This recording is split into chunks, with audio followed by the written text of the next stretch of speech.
So hey guys, welcome to a brand new Facebook blog. তো তোমরা আগের ভিডিওতে তো দেখেই ফেলেছো যে আমরা চলে গেছিলাম এয়ারপোর্ট আর আমরা যাচ্ছিলাম গোয়া।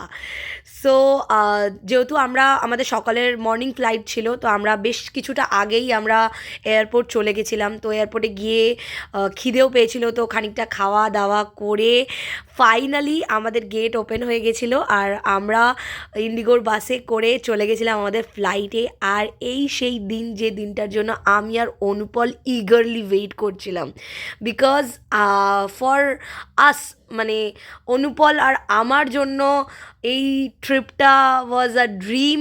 আমরা চেয়েছিলাম আমরা আমাদের টোয়েন্টিজে অ্যাটলিস্ট ফর ওয়ান্স আমরা গোয়া যাই, অ্যান্ড আমরা সেটাতে সাকসেসফুল। একটা কথা আছে, যদি তুমি তোমার টোয়েন্টিজে গোয়া না গেলে তো তুমি কী করলে, কী দেখলে। তো আমরা আমাদের টোয়েন্টিসটাকে একদমই ওয়েস্ট করতে চাইনি, অ্যান্ড এটাই সেই দিন যেদিন আমরা ফ্লাই করলাম টুয়ার্ডস গোয়া। আর আমি খুব খুব খুব হ্যাপি অ্যান্ড এক্সাইটেড ছিলাম। আর এদেরকে দেখো, এরা ফ্লাইটে উঠতে না উঠতে ম্যাগি নিয়ে বসে পড়েছিল, আর আমি নিয়ে নিয়েছিলাম একটা কোল্ড ড্রিঙ্কস। আমি খুব একটা ফ্লাইটে খাওয়াটা প্রেফার করি না, বাট আমার খিদে পায় না বা ভালো লাগে না, কারণ আমার হালকা কিছু কিছু টাইমে ওঠার বা নামার সময় একটু ভমিটিং টেন্ডেন্সি লাগে, যেটার জন্য আমি ভয় খাই না। মানে আমার কোনো প্রবলেম অ্যাজ সাচ হয়নি, হয়ও না।